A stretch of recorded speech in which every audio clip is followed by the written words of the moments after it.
the system.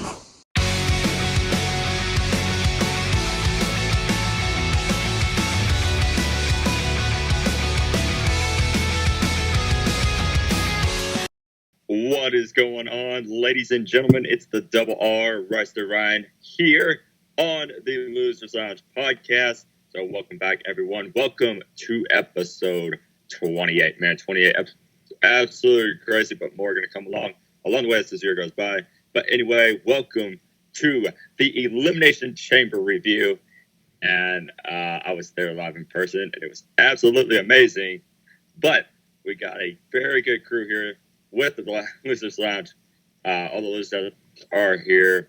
So I am very honored to do the intro here. So, let's kick it off with a bang. So starting off, we got the leader of the Optimistic Empire, the one and only Christian freaking Maracle. Christian? Yo. Okay. I don't know what happened to Christian. All right. I don't know. I guess he had to go do something. All right. Anyway. All right. Making his return back to the podcast after being absent last week, ladies and gentlemen, the Heel Star Ballers, Heel Baller Willie. Willie? Hello? All right. Well, I don't know where Will is. Okay. I guess he had to go do something. All right. Next up, player section, KELSEY. No? Are you serious?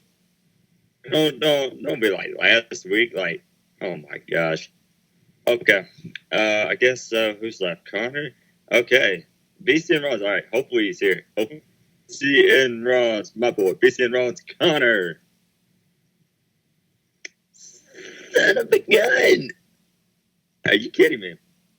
Wow. So none of the other members are here. Wow.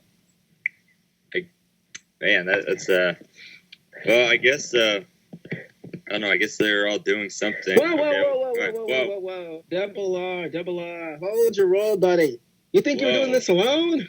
Huh? Whoa. Willie, where have you been? Hey, I've been a little absent. What about you? I've been over here in the background, just listening, you know. Shame on you. Shame on me? Really? I'm kidding. Welcome. I thought we were doing this podcast alone, and you come in and save the day. Thank you very much. What is up, ladies and gentlemen? I am back on the episode of the Losers Lounge podcast. The Heel of the Bows is back, and his voice is back to full strength. As you all know, I was absent last week with the flu, and basically everyone around me has been sick. But that is all taken care of. I am back, and we are here to talk about the Elimination Chamber, but we're missing somebody. We're missing some people, aren't we? Yeah. Okay, now that you're in, we're still missing 3 people. Yeah. We're still missing KELSEY, Connor, and KELSEY, Christian. Connor, and Christian. Well, we'll give him a few minutes, I guess. KELSEY just messaged saying she's busy today, so yeah, KELSEY messaged us. She's gonna miss it. Okay. I love you, KELSEY. Yeah, and Connor also messaged me and he said he can't make it. What the heck? What? Oh. Christian. Hello? Christian, where have you been? Okay, I can explain. I was looking at porn. Looking? At what? Nothing. You look at yourself in the mirror like Mojo Rawley? No, huh?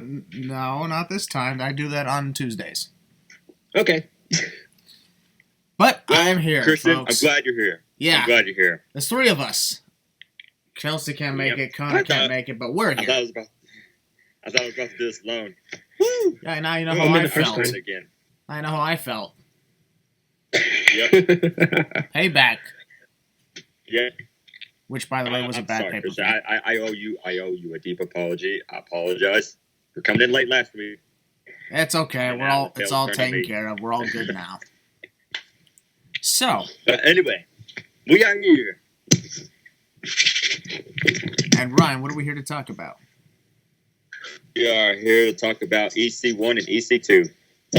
Oh. And I'm Sam I Am, and I don't like green eggs and ham. Isn't EC 1 and 2 the guys who hang out with the Cat in the Hat? Yeah. Yeah. Yeah. Yeah. Yep.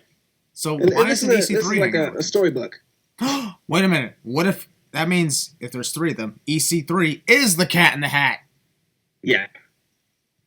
I knew it. So, it's been a mystery all along. It's been That's a mystery Scooby-Doo. all along. Well, I mean, If that's the case, then I guess Losers Lounge is Scooby-Doo. Okay. Scooby-Doo crew. Where are you? Isn't there 5 of them in there? I don't know. Why are we talking about Scooby-Doo? We are here to talk about the Elimination Chamber. Or as I call it, the Penetration Chamber. Technically, Or that's Ramadan's Playhouse. Penetration Chamber. That's what Grimm calls it. Sorry, Grim. We call it the kids' playhouse. Yeah. Think of it as the McDonald's Playhouse. Mm-hmm. I also want to take that was great. I also want to take a quick moment to say something. I don't know if you guys saw my recent Sins video that I posted on the time when Vince McMahon suspended Becky Lynch. Mm-hmm. But I made one of the funniest jokes I think I could have ever made recently anyway. You know how Becky calls Ronda Rousey like Ronnie, or that time Ron? Yeah, Ron. And then, Ronnie. So the one thing I said was like, first Ronnie, now Ron. What's next? Ronald McRousey? Oh my gosh. Hashtag Ronald McRousey. You know, if I found this, I think it was on Twitter or something. I can't remember what it was. Y'all may have heard of it, but they said if Vince McMahon and Donald Trump were a tag team, their name would be McDonald's. Oh my God.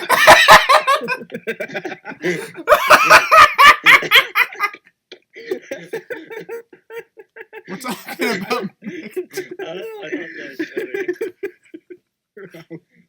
I'm dead. McDonald's. Okay, we're gonna go to the Elimination Chamber. That's pretty good. That's actually good. Assuming we can go to the Elimination Chamber in our conditions. Man. Oh my gosh. But yeah, There's no joke of the day. thanks for the wonderful introduction, Ryan. And that When did we start doing jokes of the day? I don't know, but you know what? Let's make that a thing. What the heck? What? Anyways, All right. yeah. We're here to talk about the Elimination Chamber, which took place this past Sunday, and I gotta say, it was okay. That's all I can say. It was okay. It was all right. Yeah. It was all right. I thought it was pretty good. Yeah, of course. The Double R Wrestler Ryan was once again like close. This time he wasn't at ringside; he was second row ringside. Yep. Second Yep. row. But Kind of it's hard to still, see him in the crowd, but I saw him. I saw him. Here's the thing: I even saw him through the chamber. I did it. Awesome. That's amazing. I got Yeah. amazing eyesight if that's the case. Yeah, definitely shout out to saw me on TV that were sending me pics and everything. Thank you very much. Yeah, it was really cool seeing the chamber live in person. It's Is it very big? awesome. Like very big?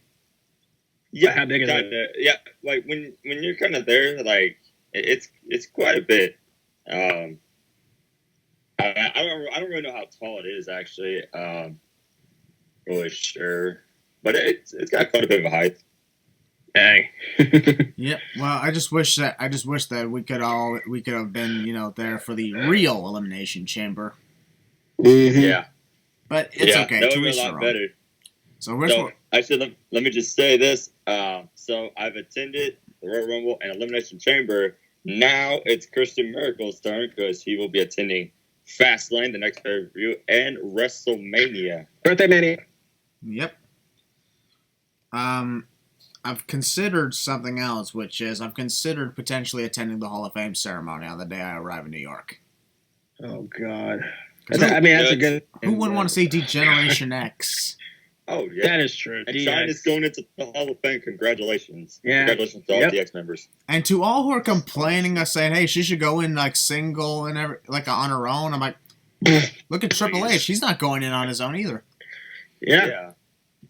I mean, probably one day, but for now, let's just enjoy it. China's just actually going to be a part be of the Hall of happy Fame. that she's acknowledged in the Hall of Fame at all. Listen, Yeah. nothing can make these people happy. They're WWE fans. Nothing can make them happy. Just Exactly. saying. That's all right, though. So what we're going to do is we're going to go through each of the matches that took place on the Chamber. We're going to talk about them, and we're going to see how much Sounds we good. enjoyed them or how much we did not like them. We'll have to wait and find out. All right, sounds good. But before we begin, I would just want to say, yes, ladies and gentlemen, the Universal title was not there. No shocker. Pretends to be shocked. Oh, man. The Universal title was not there. Man, you know what? I actually thought it was there. I thought it was there because red everywhere. I saw red everywhere. I was thinking that was the Universal title. It wasn't. It was just lights. It was just lights. Actually, here's the thing. If you saw the Universal title, Ryan, that was a fan. Mm-hmm. Oh, I could have sworn that was Brock Lesnar, huh? Oh, hey, Brock Lesnar, how you doing? I'm not Brock Why not defend your Lesnar. title tonight? Anyway, Brock Lesnar. here's how the event kicked off. Once we went on the air, we kicked things off with the first ever women's tag team title chamber match. Oh, God, this match was so good. And I must say, like, this ain't the first time that we've had a tag team chamber match. Let's go back to 2015. But this is the first time ever we've had the WWE Women's Tag Team Championship, and I must say, I didn't like it. Obviously, people can look at my Twitter and see my displeasure for the result of Bayley and Sasha Banks winning. Yeah, I saw kind of it. agree. You know what? I respect your opinion, Christian. Yeah. I really Same. do. Here's the thing, I gotta agree with Christian. even if there's people who do not agree with my opinion, and trust me, there was a lot. I know. It doesn't mean you attack me and everything. Like, just don't like. If you don't like it, don't like it, and then just move on. We've discussed enough about opinions on this show. I was rooting for Sasha and Bayley, but Christian has a different opinion. I'm not gonna bash him for that. Yeah, as a matter of fact, Why? here's what you got to do: just think optimistically. Mm-hmm. Yep. And for me, like, I was rooting for Fire and Desire to win.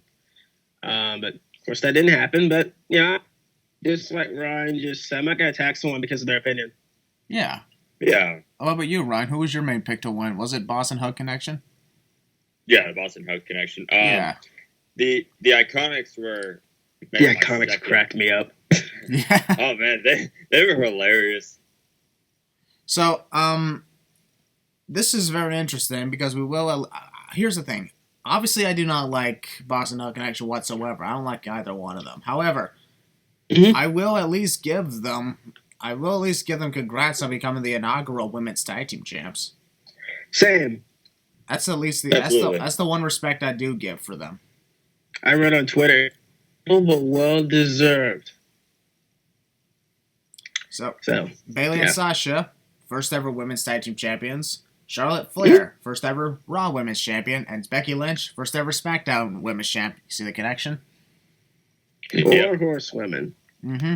Four horsewomen. They're all inaugurals on something, so there you go, I guess. And I did meet the man Becky Lynch on Sunday as well. And which was a nice moment. creepily stared at her neck. Yeah. Yeah. I think it was after the lady was taking a whole bunch of pics, and I think it was after we took the pic that I think I was gonna say thank you, and like I thought that photo was so funny. I was like, dang, this is a great caption. This moment. Yeah, the $1 Rice to Ryan actually got a hug from Becky Lynch. Must be nice. Oh wait, I've had that done before. Yep, that makes two of us now. Yep. I actually haven't met all. That's for me. I don't request horsewomen. That's for me. I don't request all the four horsewomen. Yeah, as for me, I don't request hugs. I don't request hugs from wrestlers. Neither do I, but it's cool. I like to get a handshake. That's pretty much me. Yeah. Anyway, back to the match. I'll start off with Rice to Ryan since he was there. What did you think about the women's tag team chamber match? I thought this was very good. I'm glad it kicked off the Elimination Chamber. I was expecting at least one of the chamber matches to start off the event, but this match was absolutely. I don't know if you'd say classic, but I think it was epic. The whole crowd was into it. Great chemistry, great work between all teams, and I was really amazed All the spots and everything. I think there were some very great spots.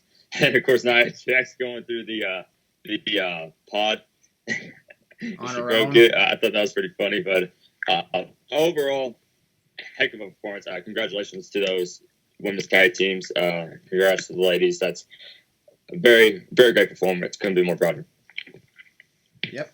And Heel Balor, what'd you think of the women's tag team chamber match? I thought it was pretty good. Lots of good action. One of my favorite spots was, of course, the Nia spot was pretty cool. There was a spot they teased with last year with Sasha and Bayley when last year, of course, Sasha pushed Bayley down. And I thought they were going to... the funny thing is, I legit thought they were going to go for some big superplex on... was it Mandy Rose up there? Yeah, it was Mandy Rose, I believe. And I'm like, okay, here we go. They're going to do the big spot. And then that's going to kill Mandy Rose legit. But yeah, that was one of my favorite spots of the match. And the Iconics were like the highlights for me. I couldn't stop laughing at the Iconics. Let them locking themselves in the pod. It was so funny. Like, I was dying. It was so funny. And overall, it was a really good match. Predictable winners, as I said, but well-deserved, and I enjoyed the match. Congrats to Sasha and Bayley and everyone else in that match. Y'all did great. And yeah, and I think it did deserve to kick off the show. As for me, like my thoughts on all this was, obviously, as everybody knows, I don't like Bayley and Sasha. And the one thing, the one thing I hate doing? What? Every time I don't like someone or something like that, people are always telling me to say why. Oh, God, I hate that. I don't have to explain why I don't like someone, even though I did. I went ahead and I said, Awesome Hug Connection is an obvious ripoff of Rock and Sock Connection. Rock and Sock. Rock and Sock. And here's the thing. Rock and Sock, they were two people who people thought would never be a tag team. Kind of like how Team Hell No came to be. Yeah. Bayley and Sasha, everybody figured. Yeah. Sure, they feuded, but that doesn't mean they were never friends. They actually were friends prior to this, so that's why it's not believable. And also, they come out separately. They don't have a same theme or anything. I mean, sure, they got... look at the Hardy Boys. Like, back when Jeff came out to No More Words, Matt came out to Live for the Moment, but they always came out to their Together theme, Loaded. It's okay to have your separate entrance singles themes, but when you're a team, you should really come out together like a team. Come out to some music. To some together music or something like that. I don't know. Not a mashup of their themes put together, though. But don't do that. That's dumb. Yeah. Come up with like a new song or something like that just for the occasion. But anyway, back to the chamber match. I believed it was really good. I liked it very much. My picks to win were either the Iconics, Sonya and Mandy, or the Riot Squad, because those were the three teams in the match that I believe were more legit as a team than anyone else. And that includes Nia Jax and Tamina. Despite them being like the power team, I wouldn't consider them like a major tag team compared to the others, because they can do great on their own. Bayley and Sasha, I don't like them whatsoever. And, of course, there's Carmella and Naomi, who we just brought up now. Yeah. They were just randomly put in, and were technically they were the first ones eliminated, too, right? Yeah. Yeah, so... Well, I gotta say, their entrance was pretty cool. I liked it. Yeah, Carmella finally had some glow attached to her, because the last time they did that together, you couldn't even see her. Nope. I'm like, this is awkward. Kind of like when Naomi was the women's champion and you just could not see the title belt until they finally added glow to it. Yeah. Yep. That was just funny. It made the entrance awkward. But back to this. Like I said, I give my congrats to Bayley and Sasha, but only on becoming the inaugural tag team champions. Do I want them to lose the titles? Yes, I don't like them whatsoever. Do I care much for their little emotional story? Fuck no, I don't. Oh, this is a great moment. Oh, we're crying. Those are not. Yeah, it got pretty cringe when they started doing that. Like, it's their dream. I get that, but like, I was watching the chamber with my friend, And he simply, as he quoted it, boring and bullshit. That's where I came up with the name of that team. Their team boring and bullshit. Boring and BS. Yep. Boring and bullshit. And sounds about right. When they started doing the post-match interview and they got emotional about it, my friend was literally like, change the channel. So I just simply hit flip to the next channel and turned on Teenage Mutant Ninja Turtles. And I'm like, let's watch this instead. And then I flipped back I don't blame them. And here's the thing. I flipped back like 5 minutes later. Yeah, 5 minutes. And they were still being emotional. I'm like, really? This is going on forever. Yeah, it did. Yeah, I wasn't really paying attention at all. Here's the thing. You win the titles, you get the hell out of there. We don't care about what you say afterwards. You make the big emotional thing the next night on Raw or something. They did that. Oh, that's funny. Yeah, so they did that. Yeah, right. yeah. I saw Charlie Caruso go into the chair. I was like, oh, God, they're doing an interview. I was waiting for someone to come out. No joke, deep down inside, I wish that they would have gave it to Fire and Desire, because I'm really, really warming up to Sonya Deville and Mandy Rose. It took me a while, It took a while. Really warming up to them. We didn't really see much of them. We didn't pay much attention to them when they were at Absolution with Paige. Nope. Yeah. But once, they went on their own for a while, but then came back every now and then, we actually started to warm up to them, especially since Mandy Rose beat Asuka this past Tuesday. Yeah, I busted out laughing when that happened. So, yep. Yeah, it was cool. Here's the thing. And we all know who their first challenge. It's gonna be Nia and Tamina. So, yay, whoopsie freaking do. That's okay. I probably wouldn't be surprised if it was Tristan Lita. That's happening at Birthday Mania, probably. Oh God, no. That would be the sneeze break there. Yep, probably. Let me tell you. Anyways, back to the pay-per-view. Let's move on to the next match. So we're talking about the SmackDown Tag Team titles. As we give the congratulations to the 6-time Tag Team Champions, the Usos. This match was welcome to Uso Penitentiary. Congratulations on that. So, starting off with Willie, what'd you think of the SmackDown Tag Title match? Yeah, man, action-packed, pretty good match. I don't know why I just rhymed there, but it was a pretty fun match. And the ending, no little harp on the Miz. Like, dude, you could have at least known how to at least. I don't even know. It's just a weird ending for me. Shane McMahon hit the coast to coast.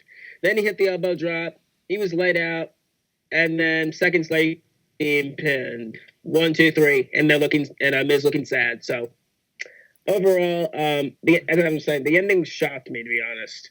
I thought that Miz and Shane were going to retain. They just won them, and but also as people are saying, apparently there's called the AEW effect. I hear one more word about AEW, I'm going to explode. And people are like, that's why they won the titles, and that's why the person we're going to be talking about after this match, won his title. So on and so on and so on, Come on, man. Drop the AEW stuff. Yeah. Anyway, back to this match. I just had to put that out there. At this point, nobody is taking AEW seriously. Now they're just bringing it up everywhere they go. It's a t-shirt company, folks, for now. Okay. Yep. Yeah. But yeah. Overall, the match was fun. I'm sorry to interrupt you again. It. Sorry to interrupt you again, Willie. It's okay. But I spoke to Ryan last week. I'm pretty sure you overheard this in our podcast last week. But we mentioned, we might consider doing a podcast on AEW's Double or Nothing show when it comes. But that's only when the time comes. Ooh, okay. I like that idea, actually. Yeah.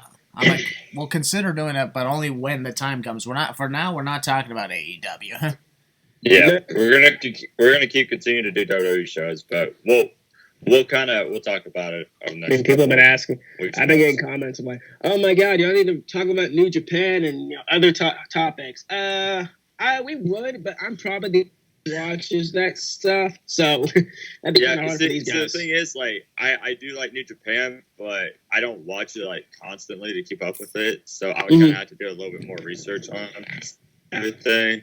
Probably. I know who Jay White is and everything, but other superstars I probably would have to do a little bit more research on. Well, Willie, I'll let you get back to your talk on the tag team title match. All right. Sounds good. I think I already said what I wanted to say. Move on if you want to. Okay, Ryan, Good match. your thought on the SmackDown Tag Team title match? I'll be right back. Okay, first off, before the match started, congratulations to The Miz and Maurice for having her second child, second baby to come. Yeah, I'm excited for that. Like, Monroe Sky's going to have a brother or sister. The It family, as Miz would call it. Anyway, this match I think it was really good. I think these two have really good chemistry. Shout out Miz in the one spot where he actually, when he got tagged, and he jumps from the top rope, and I think it's like a double action handle or something. Yeah, that was the first time he's ever done a springboard. Like, even he was shocked. And Miz was like all shocked and everything. He's all freaking hulking up, and I'm busting up laughing at the entire thing. He's like, that was cool. Okay, Miz. He's like, okay, whoa, Miz. Did I do that? He's like, okay, I can do that. I was thinking, oh my gosh, he's going to go for a suicide dive now. He was flying all over the place. In the vlog, I was like, okay, Miz, okay, I didn't know that you were that athletic. Are we gonna bring up the big elephant in the room that happened before the match? Oh, we already did. Oh, we already did? Okay, cool. Congratulations to the Miz and Maurice. Yeah, congratulations on their second child. Let's get a little round of applause. Now the big question is, will it be a boy or a girl? Who knows? Boy. I'm just kidding. Why? Anyway, so continuing on this match, I really like the coast to coast, and then Shane McMahon he's gonna go for another coast to coast, but he gets super kicked in midair. And then of course, what Willie said, the elbow drop to the announce table. And the Miz hits go now, and I was like, oh yeah, they're gonna retain. And then all of a sudden, I can't remember which Uso it was. It was actually the wrong Uso. It was the illegal Uso. Yeah. Oh snap! Yeah, cause I didn't really know. I couldn't give up with. From what I hear, the Usos, but from what I hear, Jey Uso on the outside was the legal one. Jimmy on the inside was not the legal one. Therefore, they should be tag team champions. But whatever. Hence, probably why we're getting a rematch. I was really shocked. Like, I was just like, oh my god. Like, it was really crazy. And I really kind of thought, like, I'm really thinking, okay, I think they're going to go, somebody's going to turn heel right here. But nobody didn't. But overall, it was a good match, even though I wanted Miz and Shane to win. But I'm happy for the Usos. Yeah, so congrats to them. And also another thing, like for my case, you remember, like y'all remember when Miz had did the Skull Crushing finale, turned Jimmy Uso over for the victory, and then got rolled up out of nowhere. That reminded me of 2008, 11 years prior, when it seemed like Jeff Hardy at No Mercy had defeated Triple H to win his first WWE title, hit the Swanton Bomb, pinned him, and then got rolled up the exact same way. I remember that. Yeah. We all were so excited Jeff Hardy was going to finally do it, but then all of a sudden rolled up, that's it. And I'm like, so close. Dream over. It's okay, though. Like, here's the thing, like, congrats are in order for the Usos and becoming one of very few teams to be a 6-time champion. Yeah. Congratulations. Getting up there with the Dudley boys. Edge and Christian. Yep. Hardys as well. Yes. Also, the New Age Outlaws. Oh, you didn't know? You better call somebody. All right, from that point forward, let's go on to the next match. I know Heel Balor's excited to talk about this. The Intercontinental Championship. Ladies and gentlemen. Your new Intercontinental Champion, Finn Balor. Yeah, baby. Oh my god, I am so freaking happy right now. I'll let you go first then. I didn't think it was going to happen, to be honest. Because he was facing off against both Bobby Lashley and Lio Rush. And also I was thinking, okay, they're going to have the ending where Finn's going to be in the ring with Leo. And then they're going to do the ending where basically Leo tags Bobby in without Finn noticing. And then he's going to hit the spear, 1, 2, 3. But Finn was smart. He was a smart boy. Yep. Kicking Leo, wrestling against small child, coup de grace, Yo. and I lose my shit. Yeah, I was meaning to actually to tweet out, but the service is kind of sucking at the moment in the Toyota Center. I was gonna tweet out, is still Balor live right now? He was. I shouted you out in the blog, Willie. So definitely that was heck for you. yeah! My reaction to the win is on my channel too. Go check it out if you haven't already. And don't forget And, to subscribe. once again, Don't forget big to subscribe shout out to Double R. to both Heel Balor and the Double R Ricer Ryan. And if Yeah. you're here all because of them, subscribe to me. Yep. Subscribe to Subscribe all to of us. Because we Follow all us on deserve love. Instagram and Twitter. And Yep. follow Kelsey on Yeah. Instagram. Subscribe to me. Subscribe to Willie. Subscribe to Christian. Subscribe to Connor. Subscribe to Kelsey. Oh wait. Never mind. Yeah, wait. Never mind. But yeah, That YouTube channel's coming, guys. Don't you worry. hopefully. Anyways, back to the title match. I know Heel Balor was gonna be celebrating. Dude, like I was on cloud nine on that night. Let me tell you. Yeah, the reaction, like the live reaction. Oh my gosh, it was insane. Yeah. It came off well on TV. Yeah. Without a doubt, I was so freaking happy. Like when Finn hit the critter ground, I was like, "Come on, Finn, come on!" And like cover 1, 2, 3, yeah! And like everybody's going wild and everything. And I was like, Oh "Finn shit! did it! Finn It happened!" And also, I just lost my shit. I wanted to actually bring this out to you guys. Yeah. I was actually kind of watching the pre-show a little bit, Mm. and Finn actually did an interview after he won his title match. But Sam Roberts again, he said that Finn doesn't get the job done. Like he only wins matches like when he brings the demon out. He can't do it on his own. But tonight, Elimination Chamber night, he proved it wrong again. So keep your mouth shut and your clown shoes on, idiot. Exactly. Whether he's You're demon thinking or your not, mouth whether again. he's Demon King or not, Finn Balor is one of a kind. And they kept bringing. Here's the other thing. They kept bringing up the demon. I'm like, okay, this means the demon's probably showing up. And then, like, thank God he didn't. I mean, they're saving the demon for birthday Mania, ladies and gentlemen. Come on. Well, they thought they were saving the demon for last year's WrestleMania. That didn't happen either. No, that's true. You know, we have to get all equality, which was freaking. I think he only used it once last year, and that was SummerSlam. Yeah, against Baron Corbin. Which kind of sucks.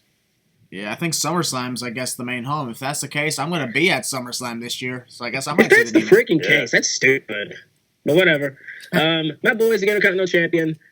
Should we break down how the match was? Yeah, sure. I enjoyed it. Oh yeah, it was great. I was actually gonna say this. I think when Leo was kind of in the match, and also when he was on the outside, it was somebody behind me. He yelled out. He was like, "Leo, where's your booster seat?" I heard that on TV. Yeah, and then Leo Rush turns around and he's like, "Shut up." It was hilarious. Well, that's what he said. Shut up. That's what he was saying. Shut up too. Yeah. Yeah, because I heard him say "shut up." I'm like, who's he talking to? Where's your booster Where's your seat? booster seat? He does it like a school child, folks. Come on, he's a schoolboy.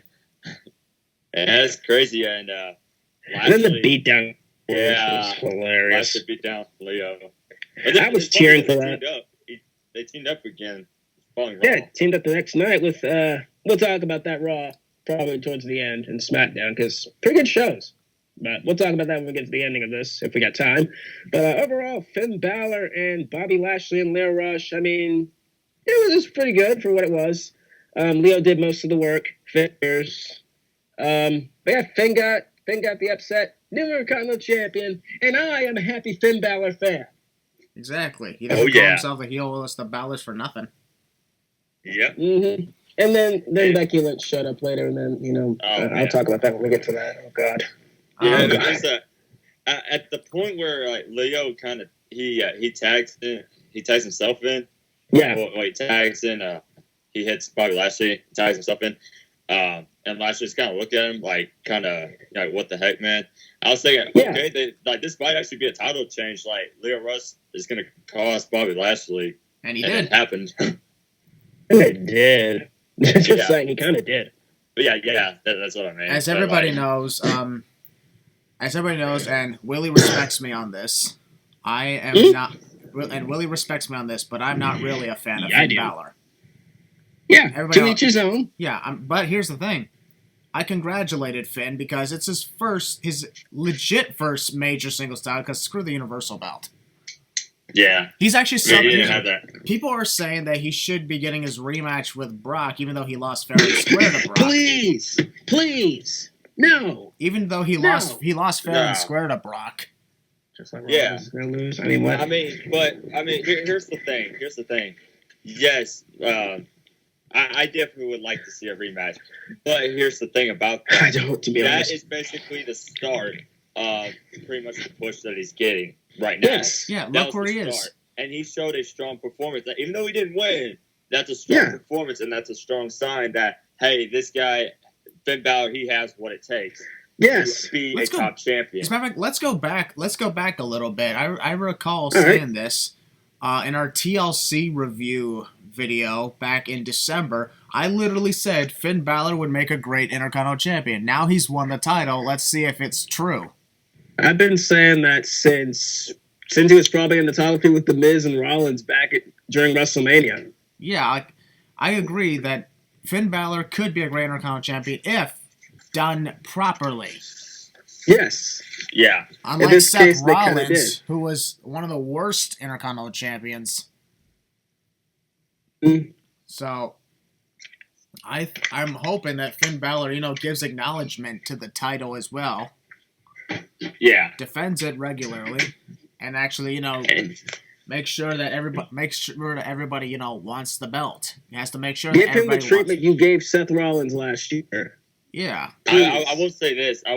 Seth Rollins, he wasn't a bad Intercontinental Champion, but his first run as Intercontinental Champion was a lot better than the second run, because the first one, he actually would do open challenges. The second one, he was just he was The whole thrown thing into with the other Shield. rivalries and pretty much forgot about the whole title. It was also Yeah, the because Shield. the Shield interfered. Yeah. Yeah.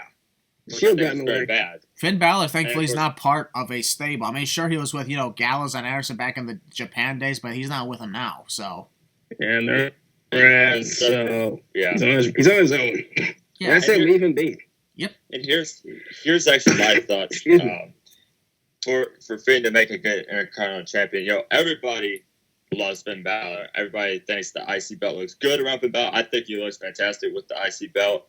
So, really, for me, I think the main thing is to, if he's cutting promo, talk about the IC title, talk about, hey, I want to defend this. I want to defend this title regularly, like I was going to do with the Universal title before I got hurt. But I want to defend it regularly, open challenges, defend it at every pay-per-view, whatever it takes. Talk about the IC title, whatever it takes to defend it. That's what's going to make you a legendary Intercontinental Champion. People are going to remember that.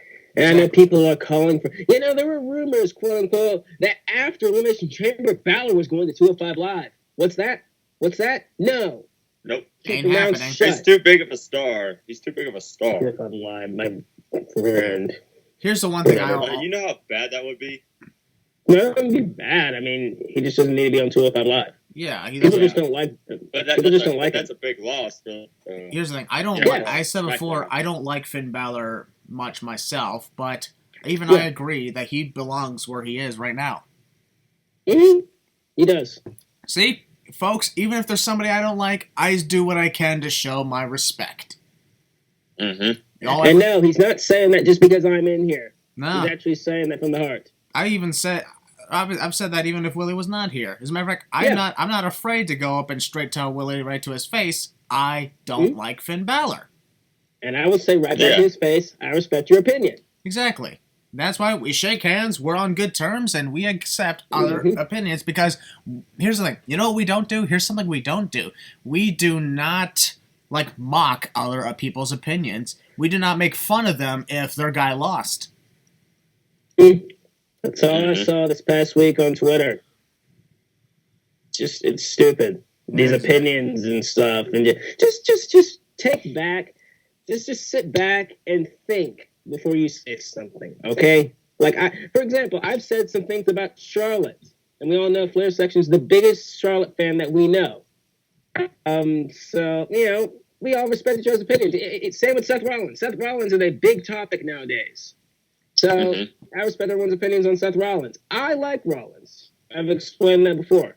Yeah, think about this. We all know this stuff with that, yeah. Like, but Kelsey's Twitter and Instagram are pretty much almost like Charlotte Flair fan accounts, and they're dedicated to Charlotte. And you know what we do? We accept it. Same with me and Finn Balor. Exactly. Yeah. Willie is all about the Finn Balor. Connor is about, the BCN Rollins and the Sammy Guevara, but, mainly Seth Rollins. But still.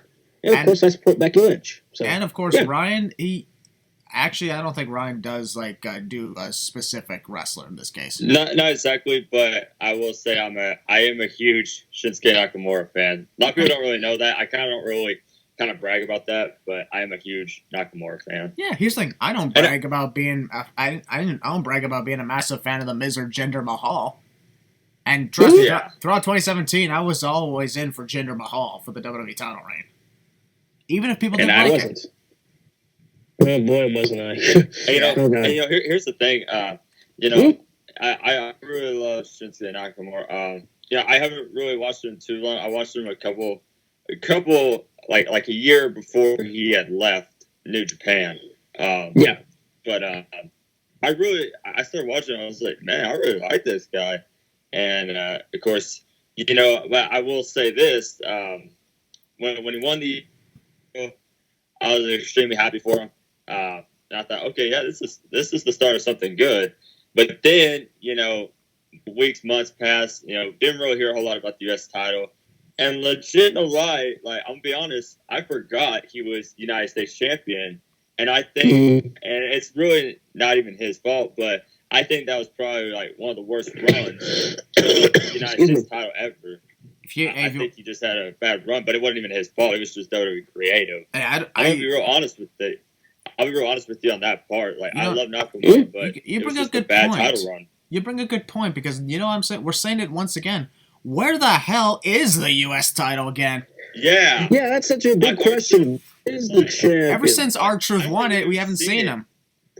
Come on, quit making the U.S. title being in the shadow. You know what they did? Only champion because of Black History Month. You know That's the only reason they gave it to him. They Brock Lesnar'd it. Yeah, they Brock Lesnar the United States Championship, a title that has been relevant since, in my opinion, MVP holding it in 2008, in 2006, and so on and so on. Yes, MVP. Yes, that was the last time the United States Championship was relevant. Actually, probably. I agree with you on that point. For SmackDown wise. Yeah. But John Cena. John Cena. That's right. John Cena. Let me rephrase that. John Cena, since he held it. Hell, I don't know why I'm saying this, but can we maybe bring Cena back to put the U.S. title back on him? Yeah. Because as he always says, it's like this insert name of city is the place to be, and this title is the one to have. And I am the champion. I am the champ that has to be beat. So if there's anybody out there that wants a shot, come on out. You want some, come get some. Especially people can say whatever they want about John Cena, but the truth of the matter is, when he did that, he did the U.S. Open Challenge. People loved that. He brought relevancy to that title, and other superstars have done it too. It makes us excited. Look what Cena did. Yeah, it makes us excited. Yeah, it makes us. It made us excited because we were always talking about the U.S. title, saying who's John Cena going to face this time? Mm-hmm. Because every time he had a U.S. title match, the matches were fun. They were great. Yep. Even if Cena kept winning all of them, that's not the point. Mm-hmm. The point of the matter is they were fun. But nowadays, look at R-Truth. That's okay. It's all good. But our podcast. We can never on. Yeah, but let's go back to the event. I will say one last thing about the whole thing with Finn Balor, Bobby Lashley. What I liked about it when Leo Rush got assaulted after the match was over was the irony of the situation. You know what the irony was? What's that? People were chanting, Lashley, Lashley. Lashley. Yeah. In the exact same they tone that Leo Rush said it. Yep. Own freaking thought. Hey, he's the one who kept telling us to root for Lashley, so that's what we did at that point. We did what you wanted, schoolboy. Yep. Now zip it. All right, let's Let go my on boy to go and have a good reign. Let's go on to the next match. I believe, what were we talking about? Like opinions and relevancies of titles, huh? Speaking of relevancies of titles, this is something that's really been talked about. The Raw Women's title. That's some major talk these days, but let's talk about the title match. Ronda Rousey is so garbage. Ronda Rousey versus Ruby Riott in a Royal, about the same length as a Royal Rumble entrant. Yeah. This match, I didn't even watch this match. All I remember out of this match was Ruby Riott snapping out to the armbar.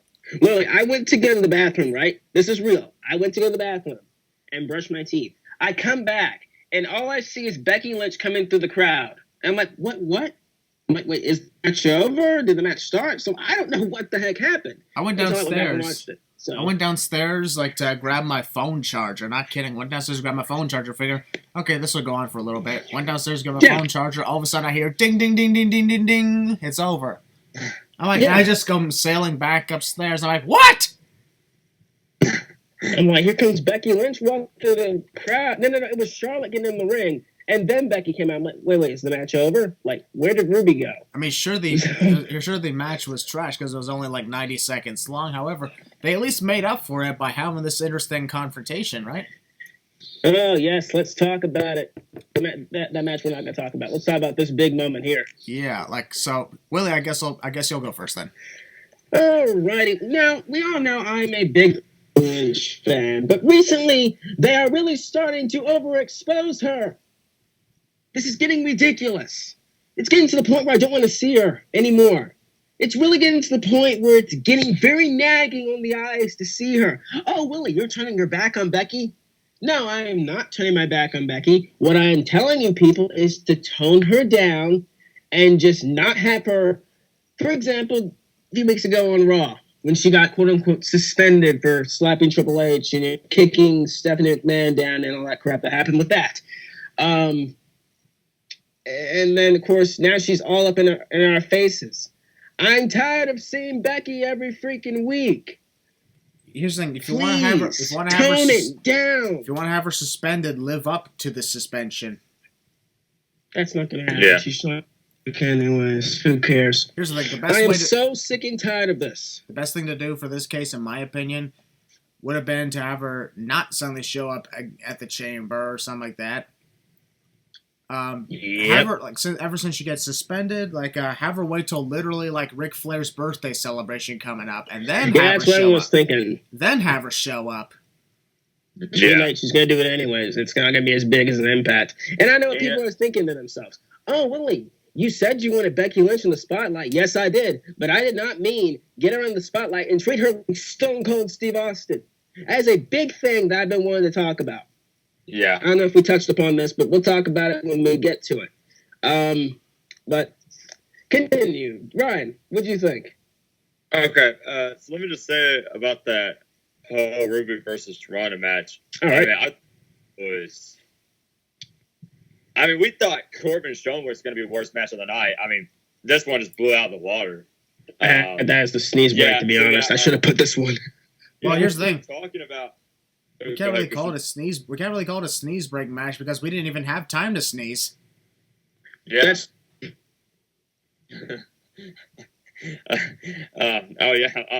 now that you brought that up, shout out to all those people that commented in the predictions video. Sneeze break, hashtag sneeze break. Y'all the real MVPs. Thank you very much. We definitely will have some more coming along. Sneeze breaks. But anyway. Yeah, I'm glad you brought that up. But anyway, they pretty much at that point I was like, they pretty much ruined Ruby Riott's potential. I mean, you could have at least given this match at least 10 minutes. You had plenty of time. Like, it's not like you had to squeeze in the match and shorten it. You had plenty of time on the pay-per-view. Show Ruby Riott what she can do. You just literally squashed her like a freaking jobber. Squashed. Like, come on, like at least give Ruby Riott like a chance, like a shown potential that, hey, I almost knocked off Ronda Rousey. Yeah, here's But the thing. Shit. No. Ruby Riott took on Ronda Rousey like back in like I don't know when was it, October, November, or December, I don't remember which month. However, she took Ronda to the limit. Yeah. Yep. That's why I was actually looking forward to the match because Ruby Riott knows what she's in for. Uh-huh. And no, we didn't expect Ruby to win, you fools. But we expect her to that doesn't mean that you can't put on a good performance. But and that wasn't on her or Ronda. I mean, it was just a bad match when I watched it. Yeah. Oh my God. And then, like, pretty much, the match was over. And, I'm pretty much thinking, I mean, we're getting ready for Becky Lynch to come out. Because, I mean, obviously, pretty much it was obvious. Because if Charlotte was there, I mean, obviously, Becky has to come out. And she did. And the crowd with, the crutches on and everything. I thought it was funny. When she throws the crutches in the ring and she's trying to, like, get herself up there. And I was just saying to myself, well, one of you camera guys or commentary guys, can y'all, like, not help her? I'm like, I'm just really thinking, like, y'all can help her. Like, she's trying to get herself up there. I know y'all know what I mean. Okay, babe. Yeah. But I'm like, come on, like, help her out. Like, hey, do something. Like, don't just stand there. No, here's the thing. If you want to live up to her being suspended, you got to treat her like she's a fan going over the barricade. So, in other words, bring in the security didn't do anything. Yeah, that was the funny part. Security's just standing there. I know. That was hilarious. You got to make it believable. Trespassed. Yeah, you got to make a believable suspension. Because here's the thing. If it was one of us that jumped over, they'd be in on her ass immediately. Yeah. Well, yeah, because we'd be really trespassing. So, make it real. And that one lady. What do you do? She goes in there. Do what? I was actually sorry. I was going to say this. Go ahead. That one lady that stopped Rob Gronkowski from going into the ring, which she was a part of. She stopped me from hugging Becky this year. Yeah. So, she stopped Enzo Amore. But yeah, she was there too. She didn't stop Becky Lynch. Good Lord. She didn't stop Becky Lynch. And she was there wasn't too. Even I don't think she was at ringside. There was somebody different, I believe. Was she there? But she was there? She was like by like the entranceway, like wherever that. She's very nice, actually. She's very nice. Very nice. They're doing their job, folks. Tell Vince to slow that shit down because they're really aggressive with fans. Yeah, they're also really aggressive with having Becky Lynch have like more than one segment these days. Yeah. They're so content on making her the next Stone Cold. It's getting on my nerves. Understand? Sorry. And the thing is, I was actually going to comment that when I was coming back home from Houston, I was actually listening to Sanford's podcast, and I can't remember who he had on, but I will give Sam Roberts credit. He is a fantastic podcaster. I give him a lot of credit for that. I listened to him in Undisputed a few days ago. It's pretty good. And he actually brought this up. I really like this point. And, okay, so we know how Becky Lynch, like, I got a question. Was she actually handcuffed? No. Okay, because I couldn't really tell if she was actually handcuffed or not. I didn't think she was, but anyway. No, she was putting her hands behind her back, and it looked stupid. She was all smiling and everything. And I'm like, yep, it's obvious they're trying to make her the next Stone Cold. And yep. Yeah, that's what I was instantly thinking. Here's what I liked about what Sam was saying. Yeah. He's okay with Becky, punching, Triple H, Steph, or whoever. But the thing is, don't really kind of copy, like, it's too obvious they're trying to make her like Stone Cold. And the thing what makes Stone Cold, what made Stone Cold was nobody ever compared him to Hulk Hogan, the next Hulk Hogan, the next Undertaker, or whatever. He was just Stone Cold. He just did his own thing. And that's the whole thing with Becky Lynch. Like, they cannot make her look like Stone Cold. They can't be copying all these, what Stone Cold did, getting arrested and all that. They have to just let Becky Lynch be Becky Lynch. Okay, like, what would you do in this situation? What would you do, honestly? Just be yourself. I'm fine with her getting pissed off. That's fine with me. But, you cannot make it obvious to have Becky Lynch look too much like Stone Cold. You have to just in order to be like one of the top superstars, really what it's going to come to is just really kind of being yourself. Just let you be you. That's just kind of really the. Very much. I really respect Sam Roberts for saying that. That's a really good. That was a really. It's not going to end. That was a really good thing you said. I like that. Yeah. This is why I enjoy. This is why I enjoy doing these podcasts with you guys. Yeah. Like we just sit back and we just let out our opinions. And the cool thing is, it's our area. Nobody can tell us what we can or cannot say or how we say it, and we all respect each other's opinions and what we say about it, everything we see in wrestling. We do. And we can feel comfortable about that and not give a crap what anybody thinks about it. No, I could care less about what the people say, to be honest. I mean, it's our opinions, our thoughts, and our podcast. Leave us alone. You came here to listen to us. You're the listener. Sit down, shut up, and do your thing. If you don't like us, don't watch us. Goodbye. Yep. We'll find new viewers somewhere else. And just one more thing. Go right ahead. I know this is not wrestling related, but I will give you an example. Okay. Let's say, for example, basketball. Let's talk, for example, basketball. All right, let's do it. Obviously, probably the biggest NBA superstar today is probably LeBron James, I would say. Fact. Not maybe Kevin Durant. I don't know. Whoever you want to go for. But, LeBron James, let's take an example of LeBron James. He's pretty much the face of the NBA. There was probably talk about people saying he was the next Michael Jordan of, like, this generation.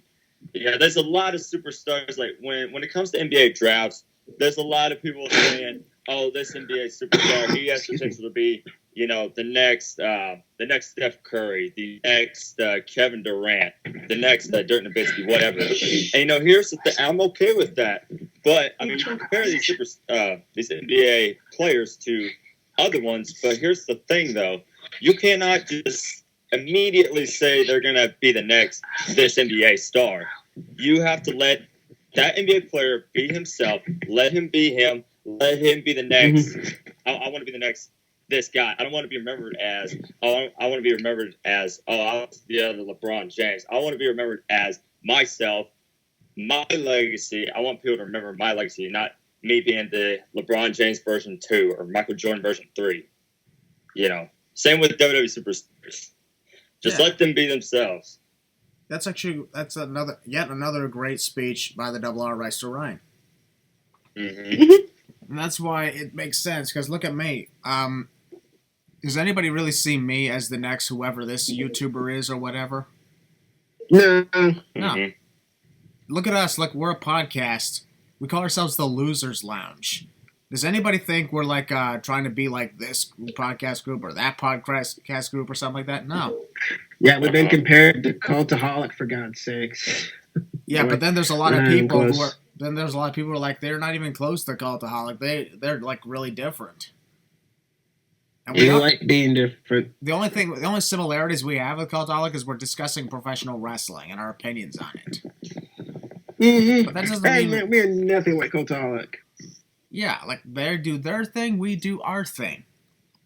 Or even bigger YouTubers out there, like wrestlers that you have on podcasts, like Stone Cold, Lillian Garcia has her own, My personal favorite talk is Jericho. Yeah. I highly doubt we're getting as big as those guys. But Jim Ross, he has a good podcast. I need to listen to this. But let's go on to the next match here. This was our sneeze break match. The no disqualification match between Baron Corbin and Braun Strowman. Which actually was not that bad, but not as bad as the Raw Women's title match. Even though literally half this 10-minute match was Braun getting demolished by Corbin and Lashley and McIntyre. Mm-hmm. Yeah, I had a few angry people on Skype who were not happy with this match or any of the other matches. Of course. Shout out to those people. You know who you are. Yep. I was thinking, are they going to bring, like, Kurt Angle out? Or I was even thinking probably, okay, maybe they have to Bray Wyatt come out or something. Like, nope, nothing happened. Bray Wyatt, I don't know where. Bray Wyatt's too busy, and JoJo's gone too. So, yeah. I think you can put 2 and 2 together, and yeah, I legit don't know where they are. That was a weird comparison, but okay. Well, come on. Yeah, I know it's funny. For me, I wasn't really invested in this match because, we've seen Baron Corbin take on Braun for the longest time. Excuse me. We've seen those two take on each other for the longest time, so I figured, not really that interested. I knew then they were going to pull. Mike, here comes Drew, here comes Lashley, and it actually happened. Well, actually, the Lashley part I did not see coming. I'll tell you that much. Yeah. I expected at least McIntyre. Figured he was going to come out, to be honest. I mean, Drew just coming out like a freaking monster. So, and then I was thinking, okay, someone's going to save Braun Strowman. And as Ryan said, like, Kurt Angle's going to come out. I'm like, first of all, Kurt Angle's knees will probably blow out, to be honest. And, I don't know who else would save Braun, like Finn Balor or whatever. But nobody saved the day, which was funny to me. Then they did the triple powerbomb, which was hilarious. There's no Shield, so this is the best you got. Yeah.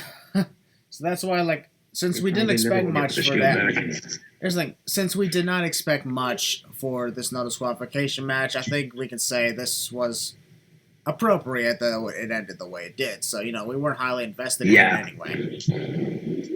Yep. So there we go. So we don't really have much to say about this match, do we? No, not really. How about you, It's just a one-sided match. I mean, honestly, I'm glad they actually brought out weapons. I'm happy about weapons and stuff like that. But overall, I don't think it was a bad match at all. I was disappointed that Braun lost, but I'm okay with it. I mean, I really thought this was going to be the worst match of the night, but I think we all know that the match probably just blew that one out of the water. Yeah, probably. Well, it's all right, though, because like I had said, we weren't highly invested in it, so when it came to be what it was, I think it was, acceptable on our part for what it was. It was. So, that's actually one of the first times ever we gave, a small decent thumbs up to Baron Corbin, huh? Yeah. Yes, the only thumbs up you're going to get, buddy. Well, let's just hope that one day Baron Corbin will go back to being the lone wolf and actually do great at wrestling again, so we can have an excuse to actually root for him again. Yes, and grow the hair back and get rid of the suits. Yeah, I'm saying, give us a reason to like you. Give us a reason to root for you, and we'll consider it. It's still not forgiving you for what you did at Crown Jewel, though. No. Or Brock Lesnar, for that matter. Yeah. Here's the thing. We already don't forgive Brock Lesnar for conquering the streak. Even if it happened nearly 5 years ago, we're like, still don't forgive you, man. That's not something we could just say, I forgive you. I moved on from the streak. I'm too busy with stuff. He's Universal Champion again. Seth Rollins, you better hurry up, buddy. Speaking of which, Seth Rollins nor Dean Ambrose, neither one of those guys were even on this event. No, I know, which is crazy. I mean, no Ambrose and Rollins. I mean, there was technically only 7 matches for the Chamber. Mm-hmm. Well, actually 6 for the main show. If you count that cruiserweight title on the pre-show. Oh yeah, by the way, that was a good match. Curtis and Buddy Murphy. Definitely. But let's go off to, I guess. We'll go on to our main event of the evening, the Elimination Chamber match for the WWE Championship. As Daniel Bryan defended against AJ Styles, Jeff Hardy, Randy Orton, Samoa Joe, and Kofi Kingston. And this, like I had said last week, Ryan and I, we had extreme difficulty in picking someone to win. Yeah. Because for the first time in a long time, we looked at this chamber match, we were like, oh crap, it could go any way. We were looking at this name, and they're like, but maybe this guy could win. No, maybe this guy. Yeah. And it's good that you brought that up, Christian, because really, honestly, I think that's what makes the Elimination Chamber so good. And we've seen memorable historic moments from Chamber matches, and I think without a doubt, the Chamber match is honestly one of those matches where, I don't think there's a clear favorite winner. I think it's anybody's game. Can I go back to a previous and you look chamber? at the crowd. You even look at the crowd. Look, they were chanting for Kofi. I mean, Kofi could have won that. He really could have. We'll definitely get to Kofi Kingston in a moment because we'll have lots to talk about that. But there's also something else I want to go back to. Let's go back 10 years ago in 2009 when one of my favorite all-time Elimination Chamber matches was in 2009 at No Way Out. It was Edge, Jeff Hardy, Vladimir Kozlov, Big Show, Triple H, and The Undertaker. Talk about a star-stacked chamber match, huh? Yeah. Yes, I remember that match. Because I was like, that's also another one where we're like, oh crap, literally everybody's a favorite. Yep. Even Jeff Hardy, because he had just, I didn't believe in him. Even Jeff Hardy was a favorite to get his title back at the time. And that's why we were like, oh, crap. And when I remember when Edge, was the first one eliminated in 2 minutes. Mm-hmm. I think I remember that, and I was shocked as hell. The champion was defeated in the first 3 minutes of the match, and that means nobody has exited the pods, but we already know we're going to have a new champion, and that's exciting, huh? Yeah. Casual me was thinking to myself, all right, Edge sucks, get him out of there, 1, 2, 3. Okay, give it to Jeff Hardy. And then Triple H won. I was like, okay, great. When it came down to Triple H and The Undertaker, I figured it'd probably come down to those two. Yeah. At that point, it was extremely tough to choose. So that's exactly why. Spinner belt? My God. That's exactly why this chamber match that took place with the WWE title, from the very first moment where it started, anybody was a favorite. Joe could have won the title. Even Randy Orton of all people was considered a favorite to win it too. It's my pick, actually, believe it or not. Jeff Hardy, people were hoping this could be the moment where Jeff could win the title back after 10 years and not holding the WWE title. I didn't think Jeff was winning. There was AJ Styles, who, everybody figured. I was hoping he wasn't going to win, which thank God he didn't. And then it'd be Daniel Bryan, who we figured, was going to retain his eco-friendly title. And then, of course, ever since the Gauntlet match, Kofi Kingston was suddenly everybody's favorite. So when that happened, if that Gauntlet never happened, I don't think this chamber match would be the same. Yeah.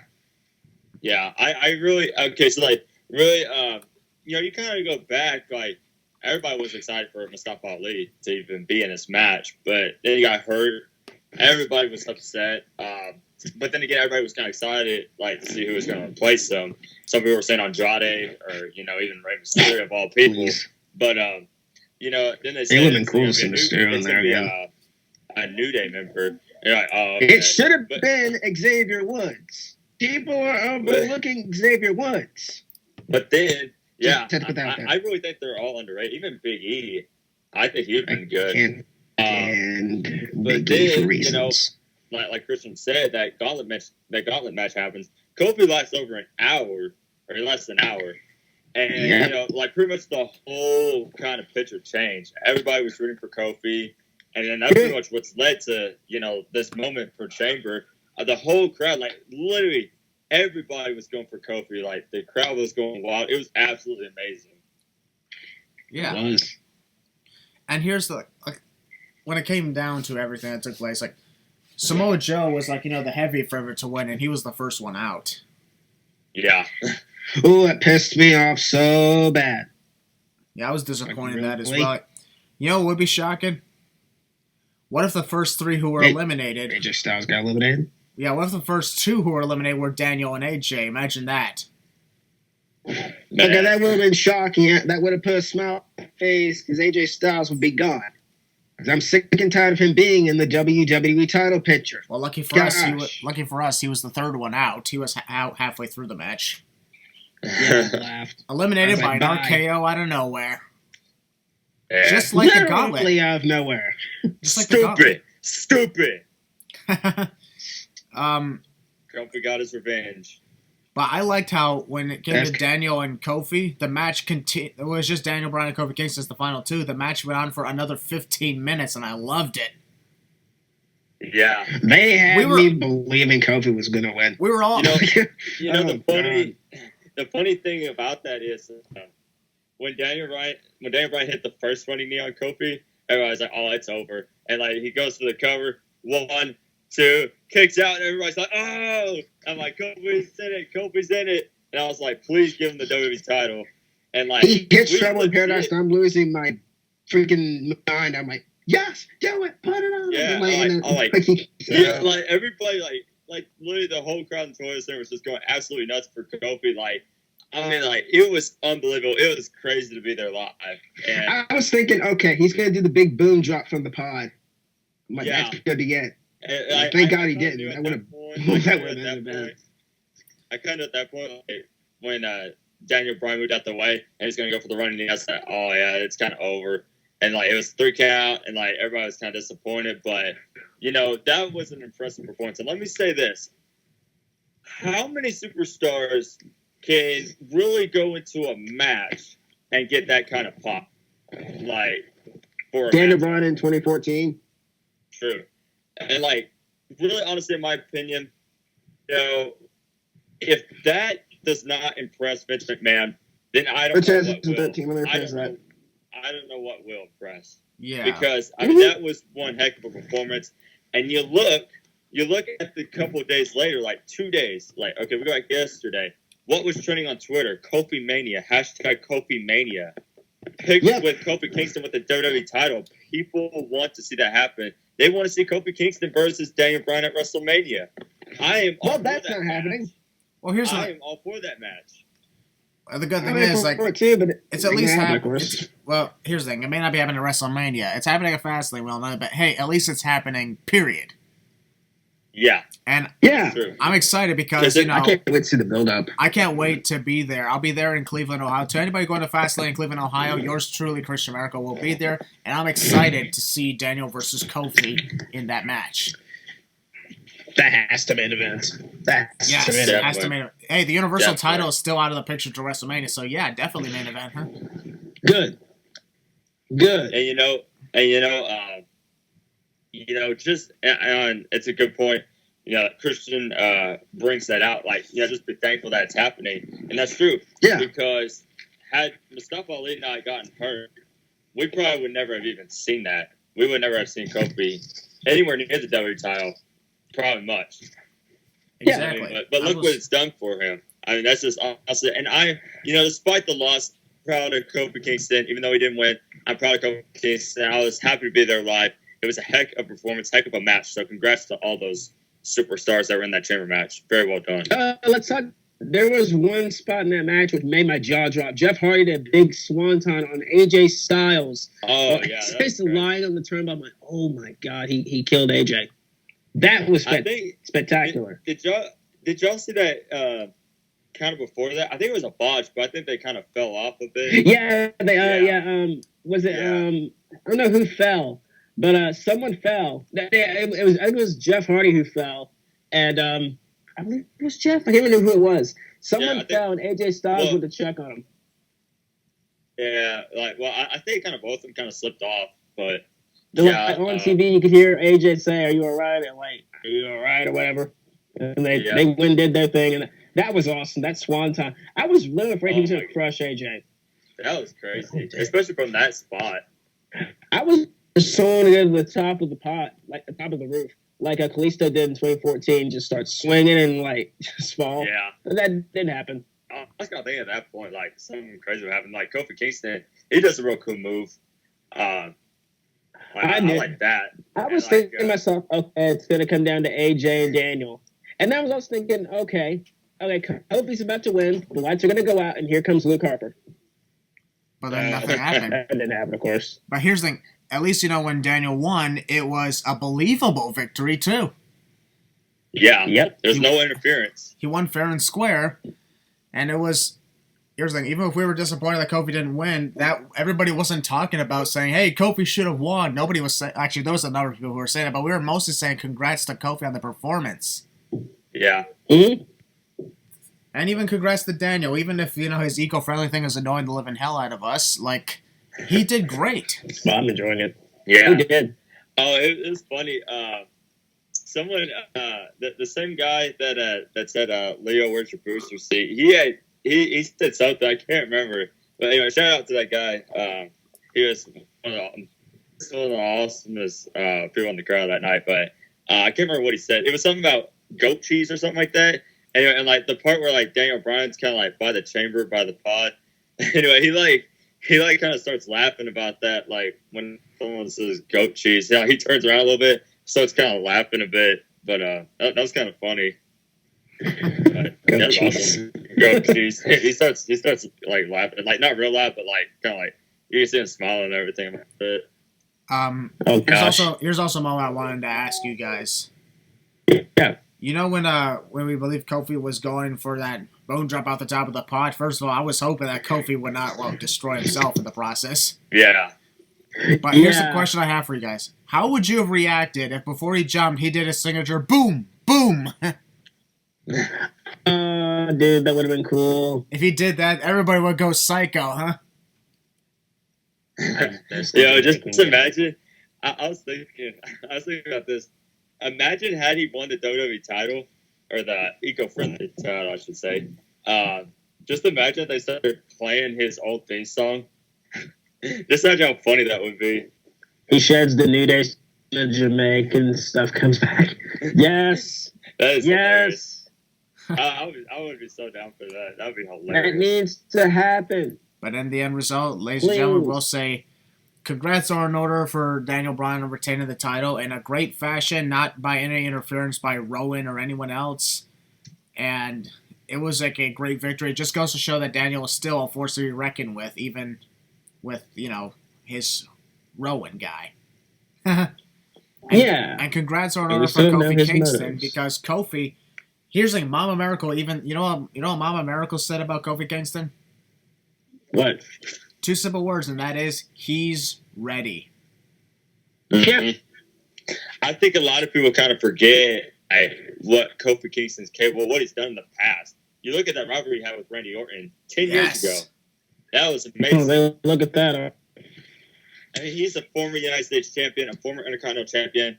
And even, me and Christian were talking about this on the Predictions podcast. Multiple tag team champion. All he needs is a WWE champion, even if it was just for 1 day, 1 or 2 days. 1 or 2 days, we would not care. Yeah, we wouldn't care. Like, for one thing, he would win the title, become the first all African American champion. Think how that would make me proud. And even if people would complain saying, "Oh, his reign was only for 2 days," I'd be like, "Who gives a fuck? Who gives a fuck if it was only 2 days?" At least he won it. It's better to win the title. It's better to win the title and then lose it than to never have held it at all. Because it's in the record books. Who cares how long? Title reigns, in my opinion, don't matter at that point. If you're trying to get it for the first time ever, you're not looking to get a long title reign. That's if you want to get it the second or third time. Mm-hmm. And the thing about it is, it's going to be a memorable moment. Because you can go back and say, hey, I won that belt at that event. Yeah. Yeah. In the like over 50 years that the WWE title has existed, there's never once been like an all black champion. The Rock is mixed race. The Rock does not count, ladies and gentlemen. And here's the thing: people are saying, what about Mark Henry? I'm like, the lineage of the World Heavyweight Championship stopped after they were unified in 2013. Yep. Yeah, so that doesn't count. Mark Henry was the World Heavyweight Champion, and that title had already had previous black champions. Yes.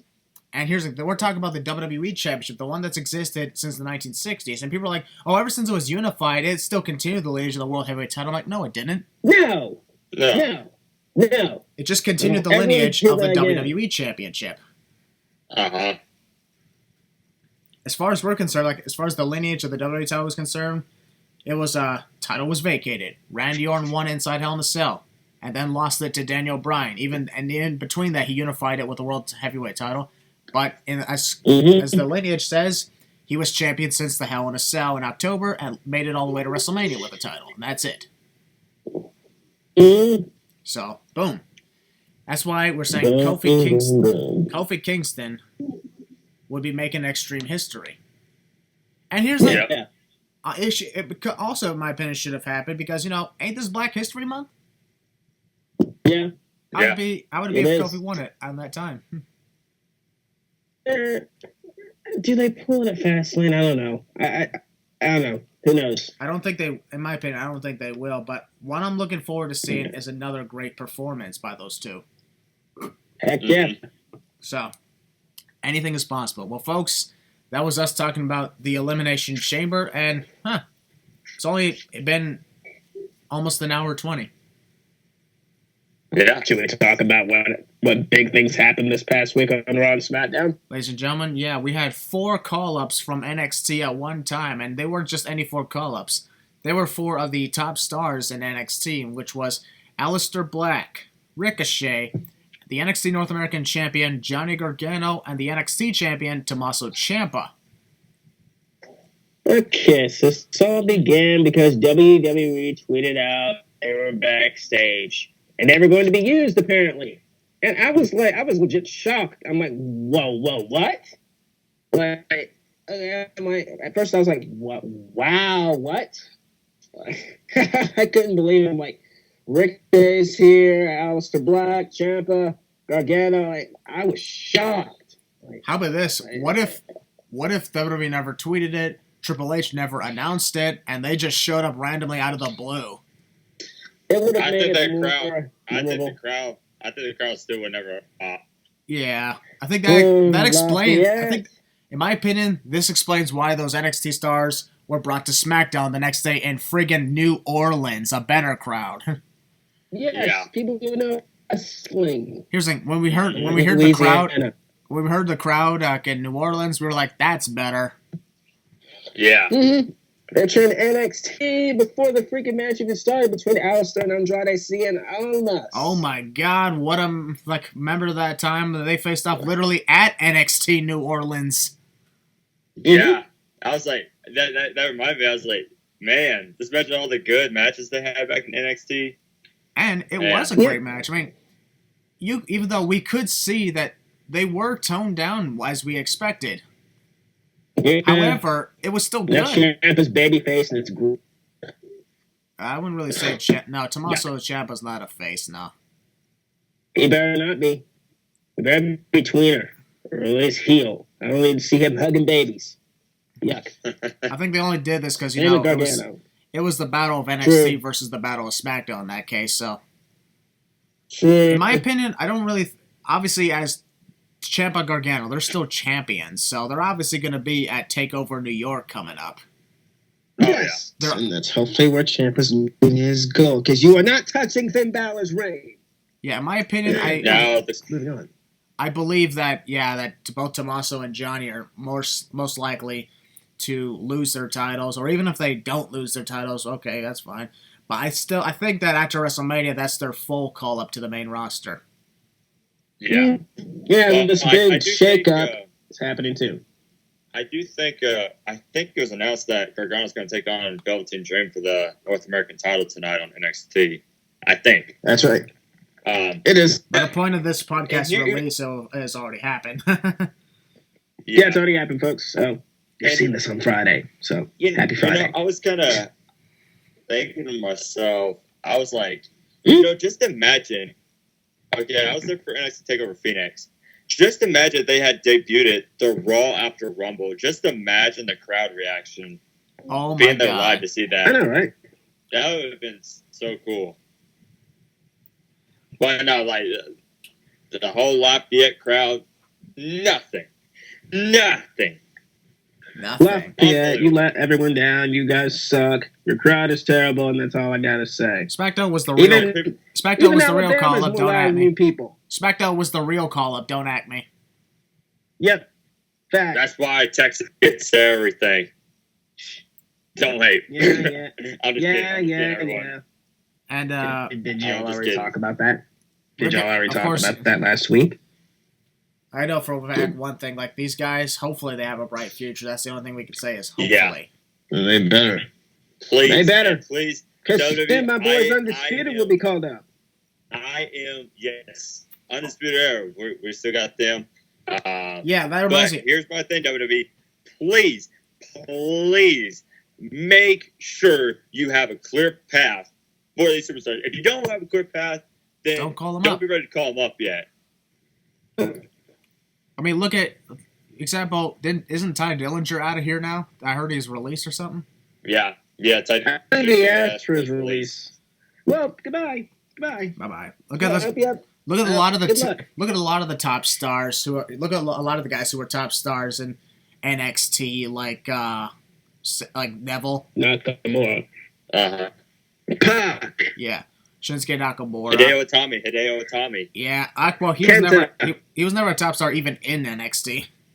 Yeah, which is very sad. Part of like the very first part of Balor. Balor's a perfect example of a top star in NXT. Not now. Yeah. I mean, now, but still. I mean, look at him. Samoa Joe. Bobby Roode. Joe, yeah. Yeah, Bobby Roode. Yes. Yeah, they killed that. Tyler Breeze. Shoot. Well, Like really a top star, but Sami Zayn. Sami Zayn and Kevin Owens, who is babyface, and he hates pineapple pizza because pineapple pizza is terrible. To each their own. It's going to be after me, but I don't care. To each their own, but that's okay. But anyways, folks, that was us discussing the Elimination Chamber and the NXT call-ups. But I remember Mama Maracle actually said, when she saw those 4 call-ups, you know what she literally said? She was like, who's left? When it came to NXT. Well, you got Velveteen Dream. They're not. I mean, there's Velveteen Dream. There's the Undisputed Era. You keep Dream down there and you don't call him up, please. As much as I don't want y'all touching him. As much as I don't like this guy, there's still Matt Riddle. Yeah. Matt Riddle and his discount Grand Theft Auto entrance theme. I think everyone's waiting for Undisputed. That's who everyone's waiting for, boys. I believe Johnny Johnny and Tommaso should go up after WrestleMania because, in my opinion, they're overdue. Yeah, have your little match at WrestleMania and then go back. Because I need to see DIY's entrance at WrestleMania. Seriously. And for some reason, I got this feeling it's going to be Finn and Ricochet in the future for the IC title. Yeah, that'd be a good matchup. I ain't gonna lie. Charlotte Flair is dating who? What the fuck? What? Andrade?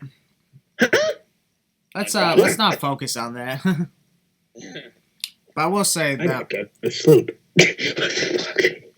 I will say, like, that was our review so on stupid. That was our review on Fastlane, and what we got? Not Fastlane. What the hell? I'm not saying we're going too fast. Wait a minute. I was gonna say, wait, WrestleMania's next month already? Wait, that's sleep. Fastlane. I was gonna say, is Kofi WWE champion now? I mean, I was about SOS. I hear them shouting. Could you just making gimmicks back? Could you imagine if I just suddenly said this? That was our review on Fastlane. Our next one will be our predictions on the Elimination Chamber. Thank God you did. What? Yeah. Wait. I was gonna say, wait. Did you reverse time? Here's what really happened, folks. This was our review on Elimination Chamber. There we go. Our next one is the predictions to Fastlane. There we go. In the fast lane. Oh, we'll be back in the fast lane. I got one announcement. So they did announce that the Royal Rumble will be in Houston, Texas next year, and I am not confirmed. Hey, shut up. I'm kidding. I not confirmed yet, but more than likely I will probably be there next year. In Houston, must be nice. Rumble, must be nice having the Royal Rumble come into your place. Yeah. Move to Texas then. Move to Texas. I will. Thank you. You know what? We got nothing here in Alabama. You know what? Screw it. Come down to Texas too. Screw it. I'll do it. Yay! What the heck? What the heck? I'll try and make it out. Hold up. Let me finish. I'll see what I can do. I'll put in a deposit to save up to go to Texas for the Royal Rumble weekend, and on my way there, I'll pick up heel Balor. Ooh, yes! 2020. I think that'll be we finally meet for the Royal Rumble. Gotta get Connor, gotta get Kelsey too. However, here's the thing. The reason this is going to be tricky is the reason this is going to be really tricky on my part, and the reason for that is because. Reason for that is because, airplanes, flights. I'm like, how are we going to meet up or stuff like that? Yeah. Yeah.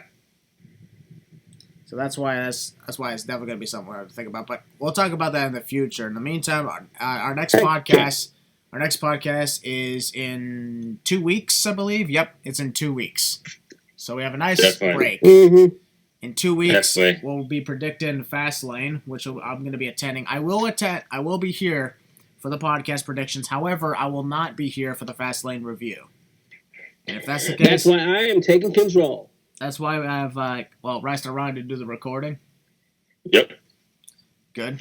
Yes, sir. I'll be doing recording. So not going to be the same without you, Christian, but we'll keep you in mind. Because here's the thing, I could make it. However, I could make it. Unfortunately, I'm going to be going from. I'm going to be at Rochester, New York, on March the 9th to attend a WWE live show, followed by driving to Cleveland, 4 hours to Cleveland for Fastlane, followed by driving back to Rochester the next day and spending time with family during spring break. Nice. So I'm going to be pretty much gone anyway. Yeah. So that's why I'm... Uh-huh. The part that sucks about it, folks, is the one podcast I'm not going to be available for is the big episode 30.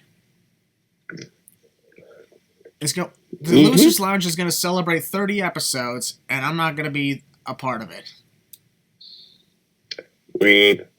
It's okay, though. That sucks. I'm setting a shear. I'm setting a tier. You're tending a shear? Setting a shear. What's a shear, first of all?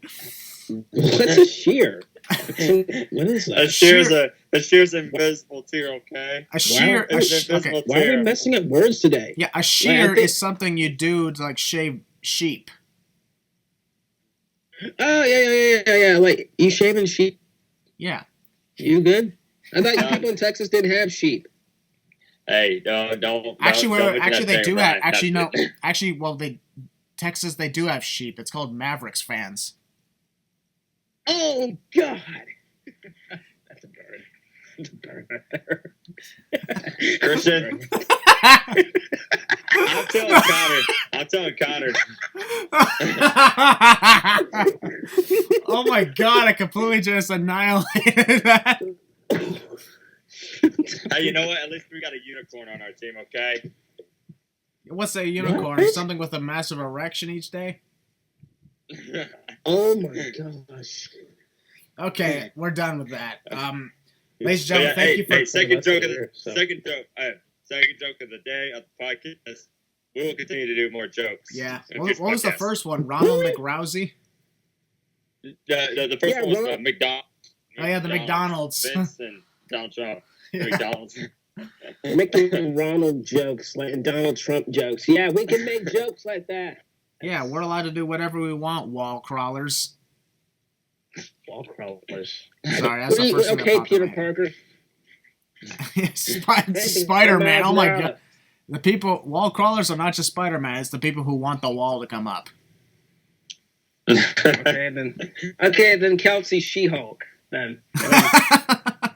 Oh my God. I'm dead. All right, folks. Thank you guys for. Oh man. Thank you guys for tuning in to the Losers Lounge podcast number 28. We'll see you guys in a couple of weeks for our predictions to Fastlane, and hopefully the match card is going to be really good because, as we all know, Fastlane does not exactly have a good history.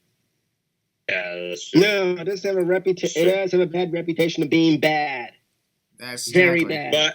But I just hope it's a good card. That's Yeah, well, Fastlane may have that, but they don't give a damn about their bad reputation. Yeah. Okay. Speaking of which, ladies, I forgot to mention earlier. I do have the Elimination Chamber vlog up, so if you want to check it out, head to my channel, watch it. And I did have live reactions up, but YouTube took it away because of copyright. Thankfully, it wasn't a strike, but YouTube took it away. But I do have a reaction to Finn Balor winning the Intercontinental Championship. So check it out and subscribe to the Heels to Balors and follow me on Instagram, Heel Balor YT. Yep, and also subscribe to the Double R Rice to Ryan. Follow him on Twitter and Instagram. Follow Kelsey. I actually forgot. I'm gonna put in her new Instagram in the links because I have all the links in there. Right. So there will be that to think about. Same with Connor. Follow him on Instagram, Twitter, and YouTube. Follow all of us. Like all Yes, the links folks, to he's all, still alive. the Yeah. links to Follow all us, of us is in subscribe the to us. description. And we will see you next time, baby. Adam Cole's gonna come into your door now. I don't give a crap. I'll go demon mode on his ass. Ladies and gentlemen, thank you for joining us, and we'll see you guys in 2 weeks on the Losers Lounge podcast.